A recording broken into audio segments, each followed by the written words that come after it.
Good afternoon, and thank you for joining us for today's webinar, Solving Specific Bank Challenges with QwickAnalytics. My name is Sean O'Brien. I'm the president of QuickRate, and as always, pleased to be joined by Steve Huntington. Steve, go ahead and introduce yourself. Yeah, thanks everyone for coming out this afternoon, or I guess still this morning for those of you on the West Coast. My name is Steve Huntington. I'm the director of analytics here at QuickRate. I've spent my entire career working with community banks all across the country and in all manner of planning, valuation, and advisory. And I've been working with Sean here at QuickRate for over a decade now. Awesome. Thanks, Steve. Steve's going to do the majority of the heavy lifting today. I'm really going to be here just to be a narrator and a passenger. But, what we wanted to do, I think, as we've seen with our CECL tool, CECL solver, I think for a lot of you who may have signed up for QwickAnalytics for CECL, we wanted to point out or emphasize as we kind of, have anecdotally, oftentimes in the coffee talks, there's a lot more to QwickAnalytics than just the CECL solver. And so while we always mention that, we thought it was probably worth the effort to, just point out some use cases that you could, again, kind of, hopefully save yourself time, because we believe one of the, major value propositions of QwickAnalytics is that we're better aggregating your data so you can analyze your data. Clearly, that's seen in the CECL solver. The ability for us to put together all your historical call report information allows you to focus on the information you need to calculate your reserves. But we think there's plenty of other opportunities, with QwickAnalytics for other things that you might be working on. And so, a lot of these things often, come into play about a performance, right? We want you to be able to see your actual performance over time and then immediately be able to compare that to peer groups so that you can see and judge your absolute performance, but also get some relative comparisons as well. There may be information that you're preparing for board reports or just other management reports, again, where we might be able to save you time. So what we're going to do today and then begin to try to do on an ongoing basis is just start to better identify and articulate how else you might utilize QwickAnalytics within your bank. And so that's our goal for today. QwickAnalytics really, if you think about it top down, is really kind of broken up into three different areas. Obviously, just your absolute bank and peer performance. We think there's a number of different ways to do analysis on your bank or any other bank in the country. And then obviously we have the regulatory tools such as the CECL solver and the credit stress test, which again, we're not going to focus tremendously on today, but certainly something you should take a look at. So we are continuing and have continued to try to make updates to not only CECL solver, but QwickAnalytics as well. So I'm going to turn it over to Steve here, and he'll probably drive the majority of the rest of the discussion. But Steve, maybe just discuss some of the more recent updates and enhancements we've made. Yeah. As Sean was saying, and as most of you are probably pretty well aware, we spend a lot of our time talking about CECL these days. So I'm going to try to talk about it as little as possible, today. But instead of kind of giving everyone just sort of a laundry list of everything that QwickAnalytics can do, we kind of wanted to format this or design it around specific challenges or specific things that users have asked us for that we think the tool does a great job of providing, so you can think of it from that perspective. Did want to point out a couple of our most recent enhancements for those of you who are unaware. And we'll show the first three we'll show on a quick screen grab on the next couple slides. But we've a few months ago, we put in a new net interest margin decomposition and analysis page. This is similar to some of the data that you tend more to see, not in call reports, but in the SEC filings like 10Qs and 10Ks for publicly available or publicly traded institutions. We've also finally incorporated a comprehensive data dictionary and what we call our formula auditing tool, so to speak. It allows you to click on any one of the line items in our platform on most of the pages and get an immediate explanation of how the ratio is calculated, any important notes about that ratio, whether it's fully tax equivalent or any other assumptions that we're making in the calculation, and all the call report fields that are used in the calculation. So it's a great auditing tool. You can find it where you have the ratios. You can also find it kind of headquartered on a new page that we call our data dictionary. Our side-by-side analysis is a relatively recent, and we've already kind of updated it a couple times, tool, and I'll show you kind of very briefly what that does. And some of the other things that we're not going to highlight today, but you should be aware of. We've recently, in the last couple of weeks, increased the amount of data that we're capturing. As you know, the call reports, sort of the one of my crosses to bear is they change. They change on a regular basis. And the further back in time you want to gather data, the more you're going to have to map that data as it changes over time. When we came out with the platform, we decided to go all the way back to 2007, which got us kind of to the beginnings of the last credit cycle. But we had lots of requests from users who kind of wanted to track trends going even further back, in the years running up to the last credit cycle. And so for most of our fields, not all of them because they weren't all available, but for most of our data fields, I'd say 90 some odd % of all the data available now goes all the way back through the year 2001, with some exceptions.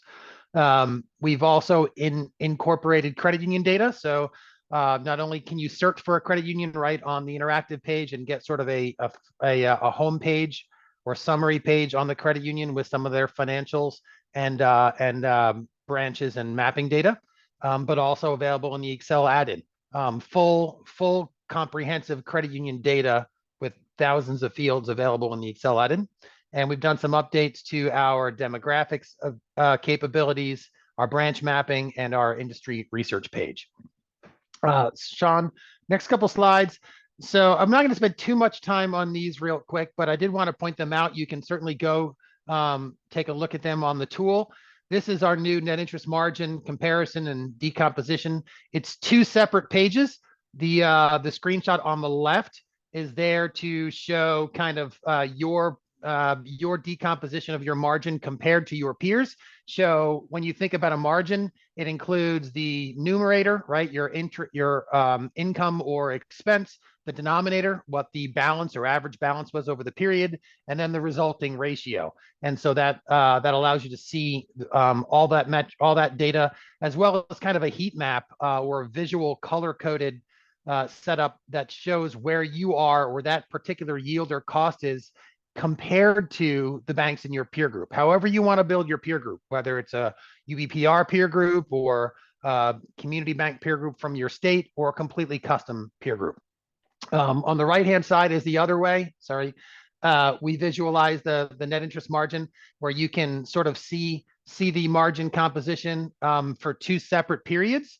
Let's say it's, this quarter versus one previous quarter or a linked quarter from a year ago, and then compare. And we have a comparison on the right where you can see the net change in the margin that was due to changes in rates, that was due to changes in volume, and a margin contribution calculation as well, which is very helpful in comparing. It's a good tool for ALCO committees if you really want to dig into that data. Next slide is this is our new data dictionary, where again you can click on a particular ratio. You hover over it, and then if you click on it, it pops up as a pop-up window that shows the formula and any explanatory notes that are related to it. It also shows the data dictionary ID number, that 1323 up there. That's the number that you would use if you were using the Excel add-in and trying to add that field. So it's just another shortcut to adding data in an Excel environment as well. Next slide. This is, so if you want to search for a field, if you don't want to go find it on our pages, but you want some more information about a particular field, QwickAnalytics field or call report field, up on the top on our sort of nav bar up on the top, there is a new button called the data dictionary. You can see it on the top right of the screen there. I should have circled that. And when you do that, it allows you to type in and search for any particular QwickAnalytics field or call report field, and it shows the definition and calculation of those fields. Next slide. Oh, there we go. This is the side-by-side analysis. Allows you to pick up to 6 or so banks that you can put side by side, sort of a quick and dirty comparison tool. And there's a couple options for it. You can either take those two institutions and do a pro forma combination with adding some adjustments to it.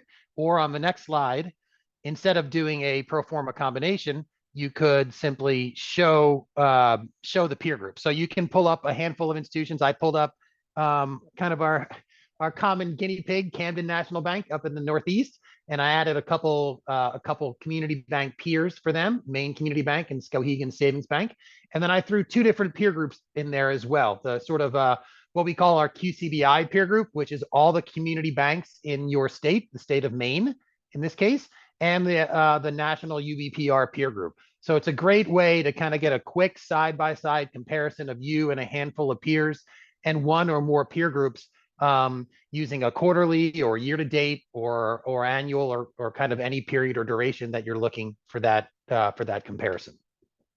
All right, that's sort of some of the new enhancements to the tool. Let's get into some of the specific use cases. So this was a use case. This is not specifically CECL related. It's CECL related, but it's not a CECL conversation. We've had lots of our CECL customers tell us that, I need some more data. The peer data that you have available in the CECL tool is great, but I'm in the middle of an audit or an exam, and they're asking for more backup data, more justification or behind my qualitative factor adjustments. So I'm looking for some different ways to look at credit trends over time for not just my bank, but for different peer groups. And I want to compare that to different economic trends over time. And I want to do it in see what my options are for viewing that data in visual and helpful ways, not only from for a kind of a CECL Q factor standpoint, but for anything related. So we have a tool called the industry research page, which allows you to choose any sort of loan credit metric you want, whether it's 30 to 89 days past due, 90 plus, non-accrual, OREO, charge-off recovery, and choose for any particular segment of the portfolio that you want.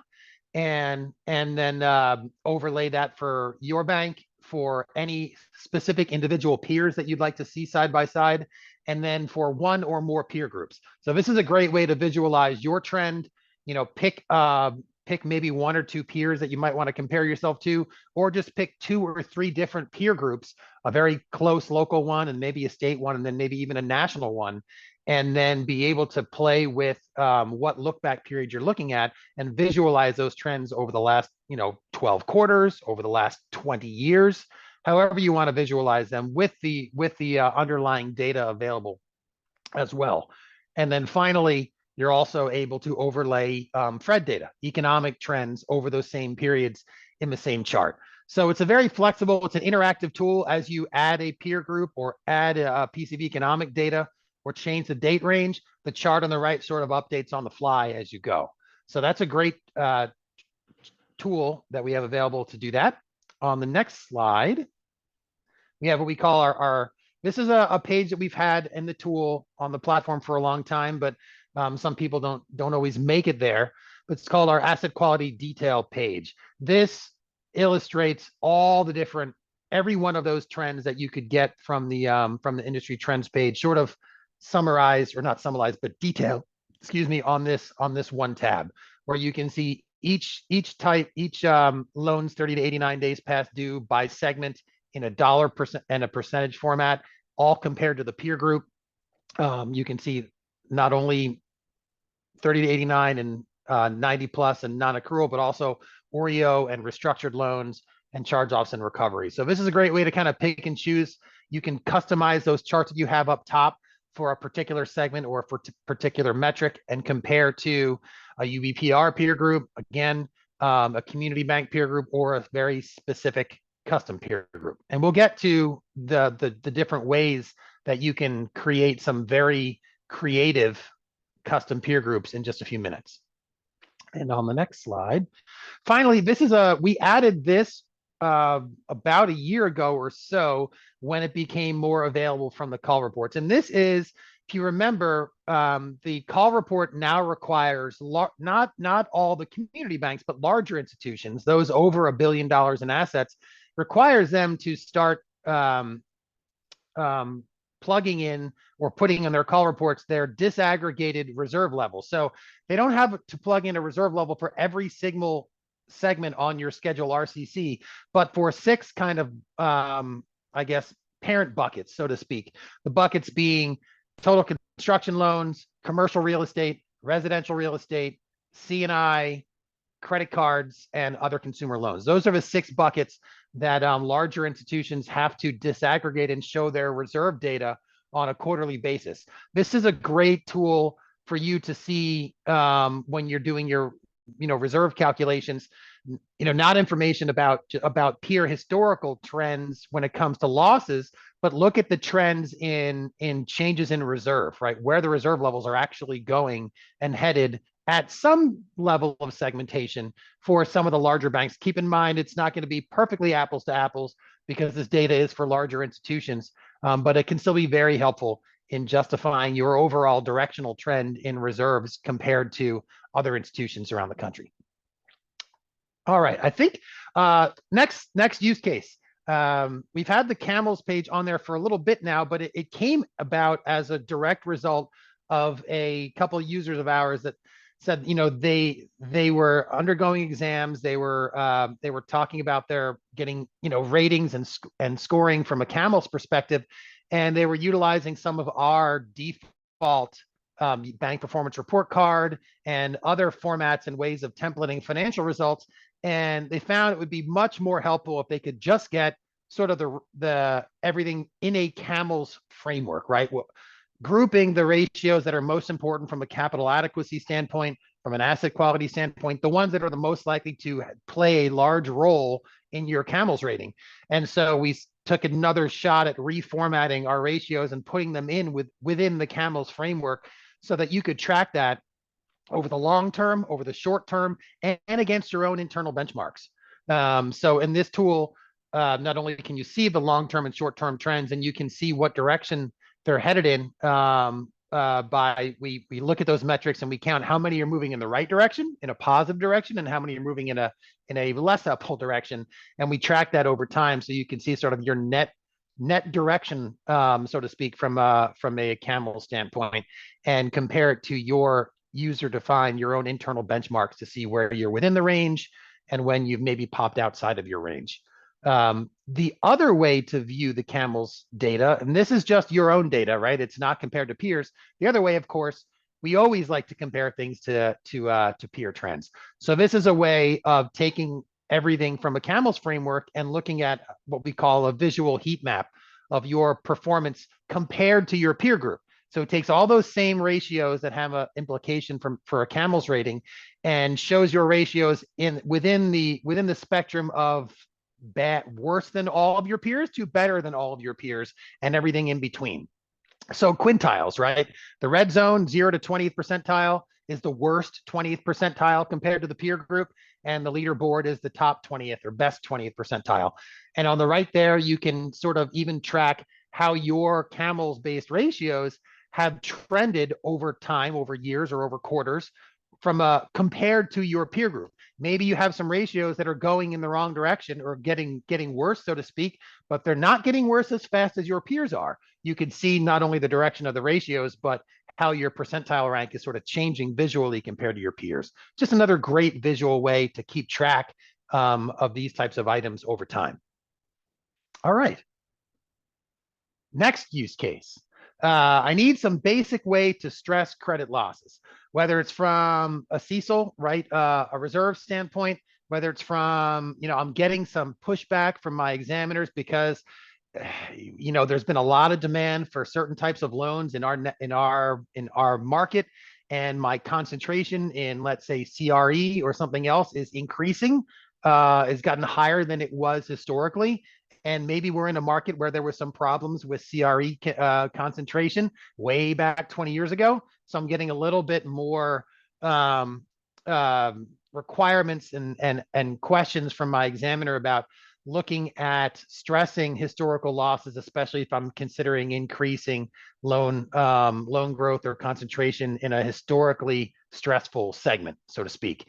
And so whether you've been asked to run a formal credit stress test, or whether you just want a tool that allows you to look at your historical trends and your peers' historical losses and stress them at a level higher than maybe average or median, and see what kind of impact that would have on your portfolio, we have a great tool to do that. You can either utilize our entire portfolio level credit stress test, which is certainly available to everyone who has a QwickAnalytics subscription, and I'll show you a little bit about that for just a couple minutes. Or there's a couple tools, a couple pages within the stress test that you can utilize, even if you're not kind of presenting a formal credit stress test to your audit or to your examiners.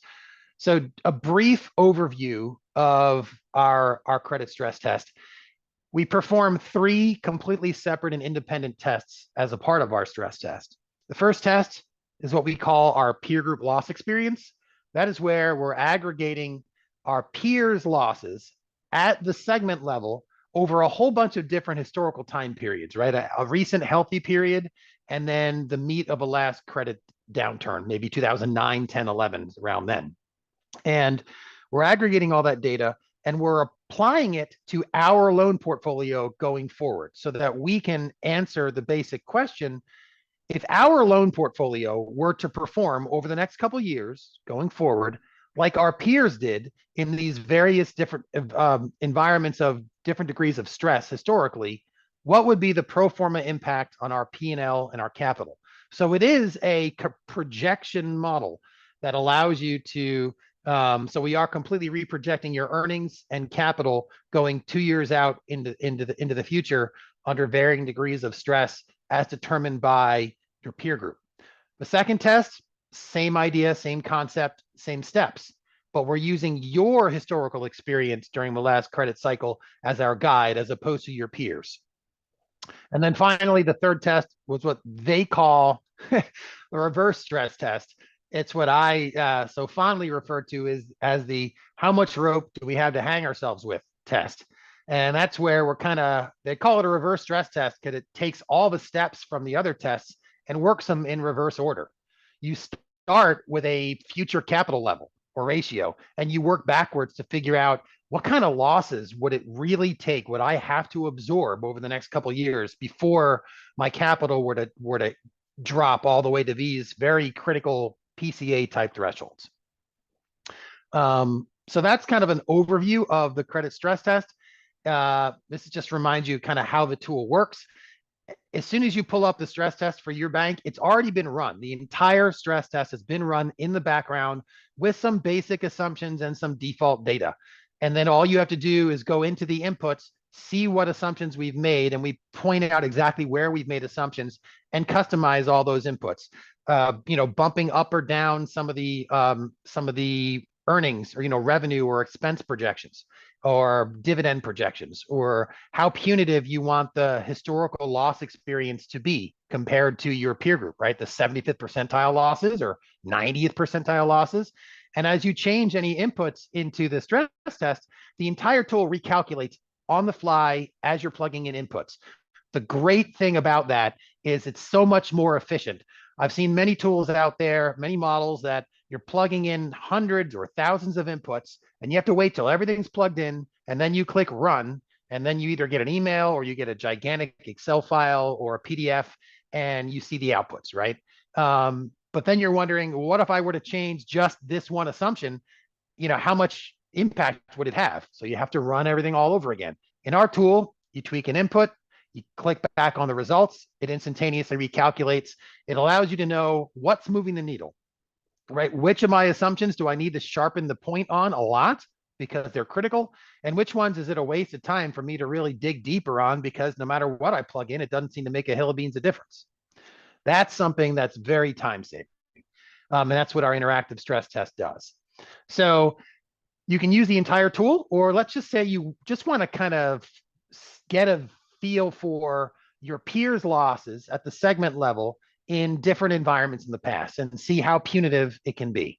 So you can go right to this page in the tool and just play around with it. You can look at a baseline scenario, an adverse or a severely adverse scenario, and you can look at your UBPR peer group, or a completely custom peer group. And we have that blue slider across the top there where you can literally drag and choose or include or exclude certain years from your look back period. And on the right-hand side there, you'll see the average, the annual loss rates for your peer group over whatever look back period that you're dynamically dragging to include or exclude, and over time. And you can, if you want to be more punitive for a particular segment of your portfolio, you can look at the 90th percentile loss rate for CRE loans and then just the median or 50th percentile for every other category. And as you plug in any of those changes, the loss rates update on the fly. So whether you're using this as part of the whole stress testing package, so to speak, or whether you are just kind of try to stress your peer group's historical loss trends in for a Q factor or for a reserve analysis, or just to get a feel for an increasing concentration and potential risk from a historical perspective with a segment that you're growing your portfolio in. So that's a great tool from that perspective. Next slide. Jump in at any time here, Sean. I'll point out. You get me rolling. I'll just keep on going until doing great, Steve. It's your wheelhouse. I'm not gonna slow the train. You're doing great. If anyone has any questions or something about something we're working on, please feel free to shoot us a message in the chat right there. And if it's something that we can address right away, we'll do so. Or maybe at the end, if we don't have time to address it, as I'm bouncing from topic to topic here. Next slide. Oh, I've already at the next slide. The reverse stress test, or it's really, what would it take to break the bank? A great part of the stress testing tool, a great standalone tool for sometimes this will get the regulators off your back before you even have to do any more significant analysis from a stress testing perspective. If you can illustrate or demonstrate to them that, listen, we would need to sustain net charge-offs of 8% per year for 2 years in a row to come anywhere close to the well-capitalized minimum, you probably don't need a whole lot more analysis to satisfy them, right?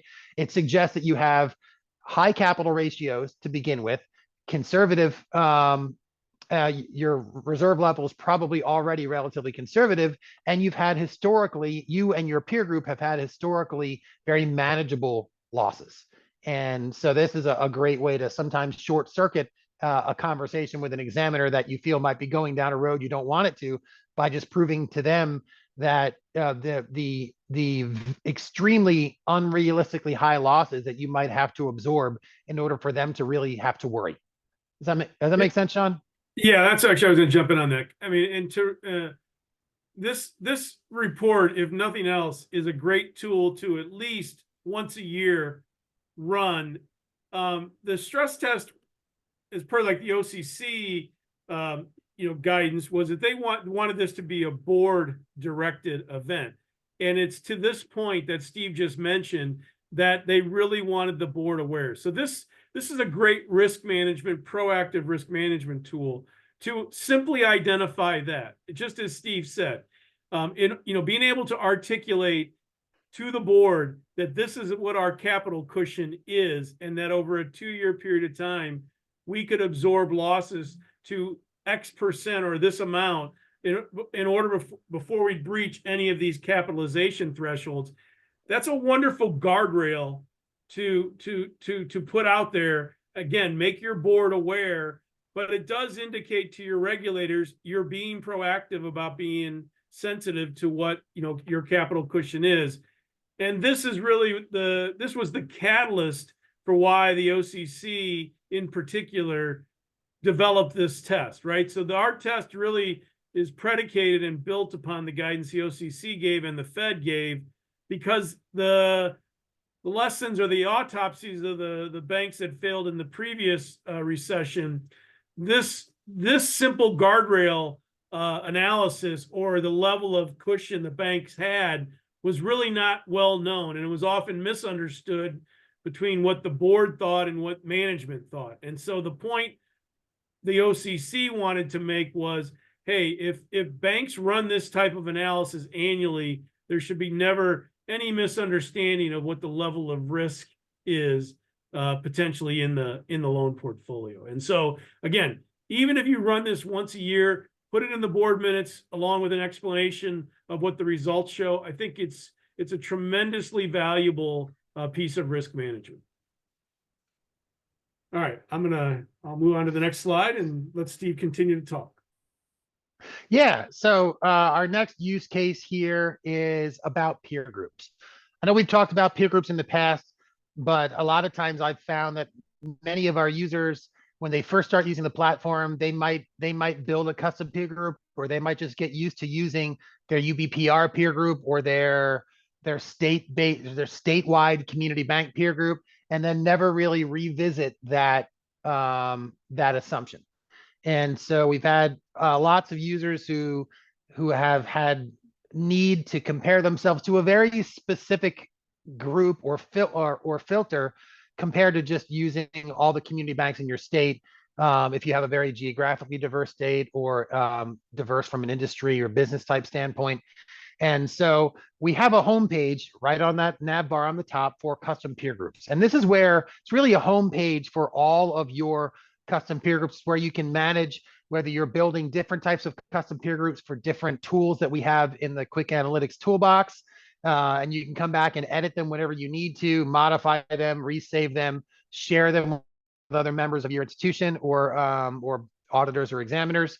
And so the next slide here, we're going to talk about the two different ways that we have custom peer groups. When you build a custom peer group, the tool is going to ask you if you want us to be a specific custom peer group or an automatic custom peer group. A specific custom peer group is just like it sounds. You are hand picking individual specific institutions, whether they're institutions that meet a certain set of criteria. You're looking for banks in a certain size or in a certain area or a combination of those things, but you're hand picking the individual banks that you want. Ones that maybe a small group of banks that the board recognizes by name that you're regularly comparing yourself to on a one-off or a handful type basis. A situation where similar banks or like banks to you are uncommon in your local area. Are you a de novo institution? Are you an S corp in a state that doesn't have many S corps? Are you heavy in fee income due to a wealth management subsidiary that most of your peers don't have, or an insurance subsidiary? These types of specific custom peer groups are perfect for some of our reports, like our peer watch reports, the reports where we're individually showing your peers on a side-by-side type basis. So on the next slide here,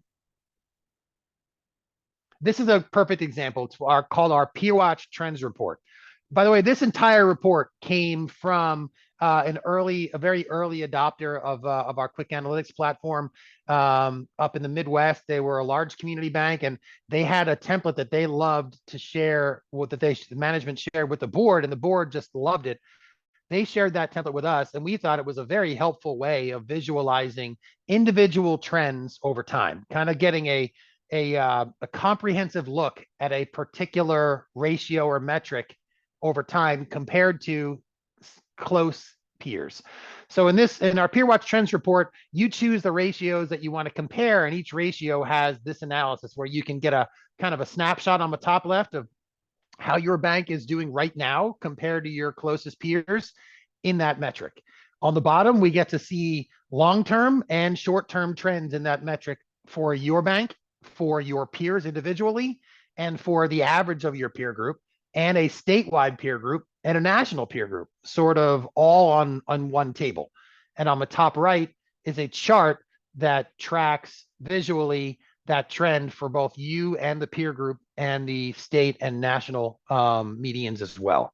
So it's a great way to visualize all that. And so this would be a time where you'd build a specific custom peer group and choose those 7 banks as your custom peer group. On the next slide. Another way to build a specific custom peer group is kind of a shortcut method where also came directly from user feedback. A lot of our customers like to look at their market share tables. Instead of going to the FDIC site and using their system, Our market share tables are kind of a 2.0 version of that, because we allow you to filter, to sort, to build custom markets, to filter out national and regional banks. So you can look at market share on a community bank only basis. And if you like looking at your market share tables here, you can just individually select the banks that you want to build a peer group from directly from the market share table. You don't even have to go to the custom peer group page. Right in your market share table, you can check off the individual banks and short circuit the process to create a custom specific peer group. Next slide. The other half of the coin, the automatic custom peer groups. So again, we tried to make it sound intuitive. An automatic peer group is where the banks that are in the peer group are determined at any given point in time by the filters or the criteria that you're using. So you're not saying, I want these 15 banks. You're saying, I want all the banks in North Carolina between 100 and $300 million in assets, whoever they are at whatever given time. That's all you have to do. You save that peer group. And what it does is the constituents of that peer group change over time. So for every financial period you're looking at, whatever the banks are that met those criteria at that point in time would be in the peer group for that point in time. So what this does critically is, and we're going to illustrate this in a second, which is fascinating. Actually, once I did this, I didn't even realize how big the discrepancy was until I really looked at it. It avoids survivor bias. So some of our tools, particularly the credit stress test, any tool where you are looking at long-term, let's say credit analysis, right? Where you're looking at loss trends for your peers back in 2008, 9, 10, 11, right? During the last credit cycle. Problem is, if you just build a peer group of banks that exist today and say, I want these 15 banks that I know that are peers of mine that are around today, and then I want to see how my peers performed during the last credit cycle, you're not going to get an accurate picture of that. Why? Because some of the banks that had the worst experience during the last credit cycle are no longer around to tell the tale. They're no longer currently peers of yours, but they are certainly representative of the extent to which our industry and your peers had credit issues during the last credit cycle. So I'm not sure exactly what peer group I chose for this. I believe it might be all the community banks in the state of California. And if I just look at the 103 community banks in California right now, I'm going to get, and I look back to what their credit, their net charge-offs look like in, say, 2009. Of those 103 community banks in California, they had an average net charge-off ratio of 1.76% in 2009. However, there were another 164 banks that no longer exist that did exist in California back in 2009. If I just look at their losses, just the banks that are no longer around, they averaged 2.5% net charge-offs in 2009. So significantly higher than the banks that just exist today. If I look at all the institutions that existed in 2009 and compare their losses, 2.22%.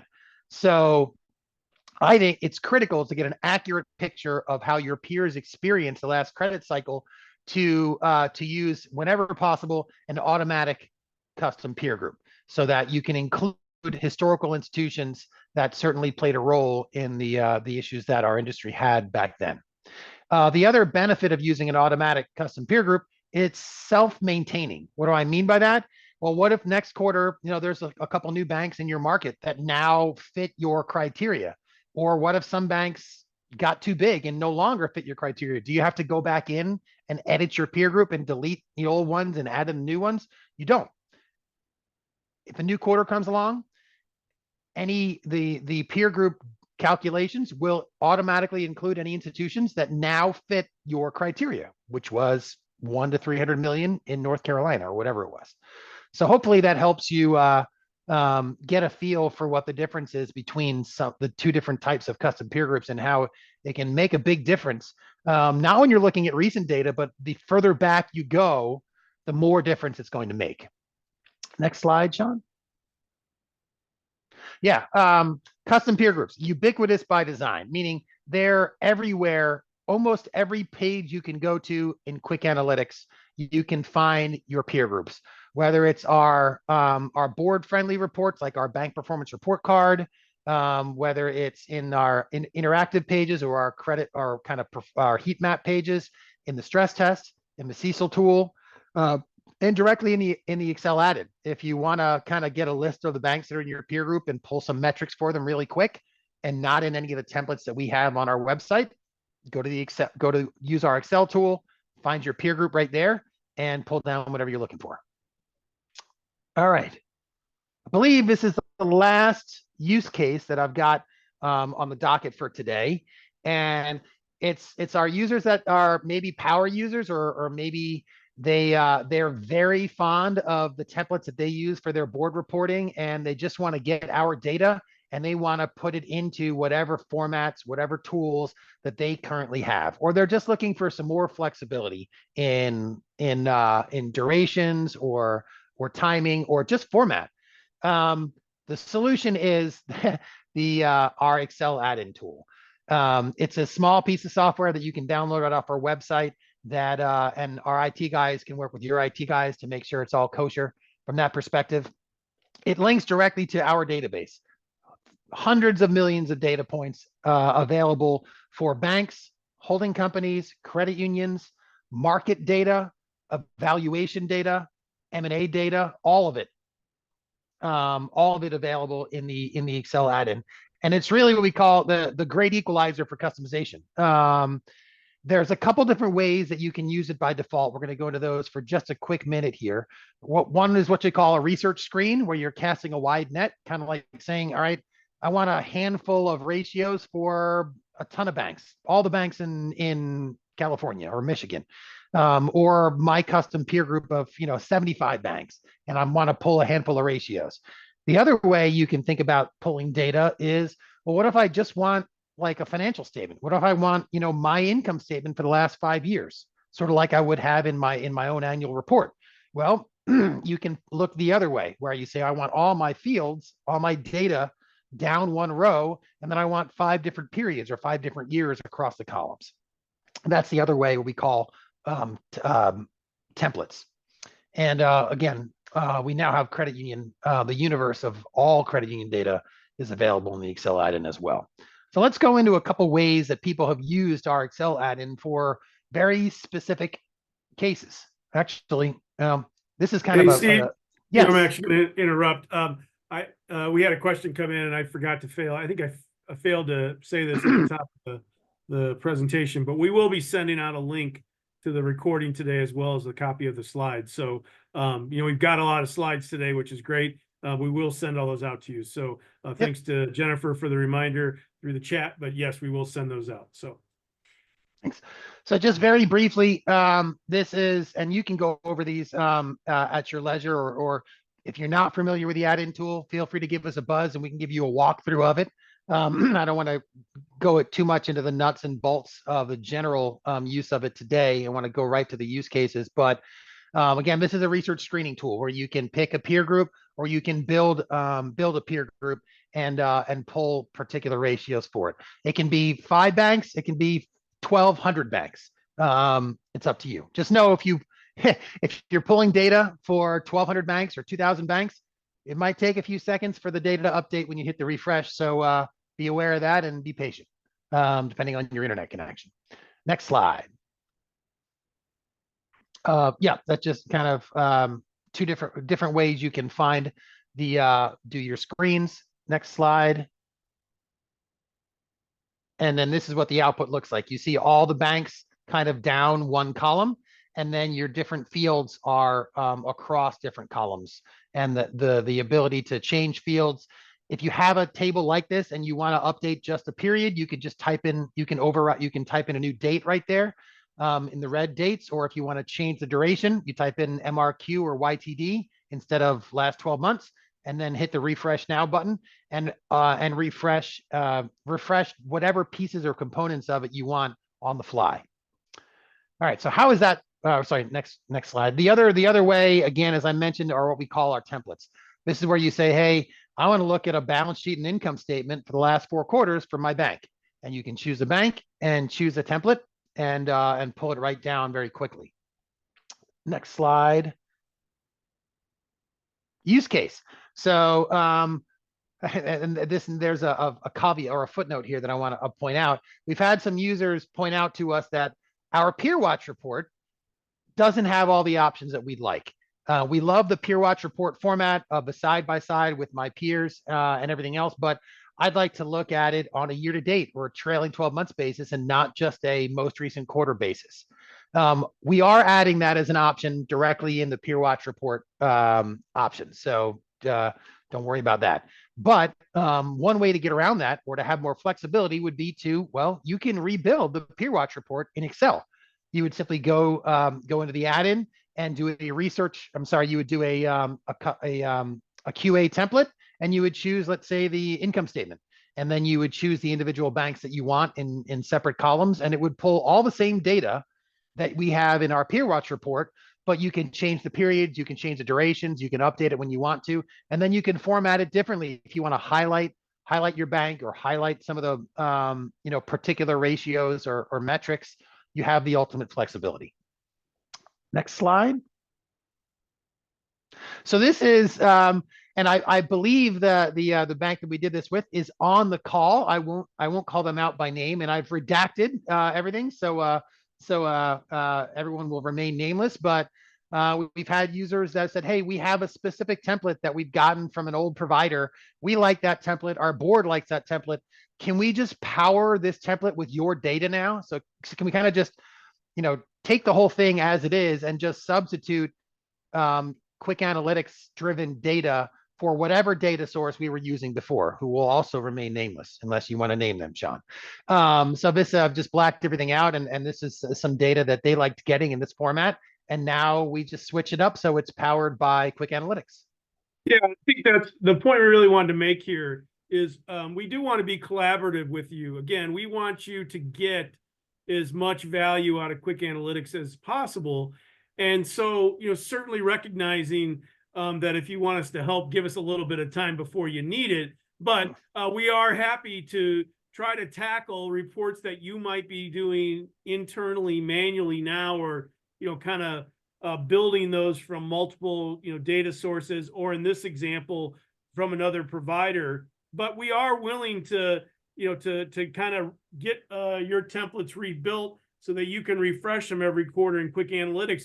You just have to share with us what you're doing, right? So I think both here in QwickAnalytics and in IntelliCredit, we really want to encourage you to share what you're doing today. And if there's a way, again, we can aggregate that data so you can analyze, but equally important, save you some time.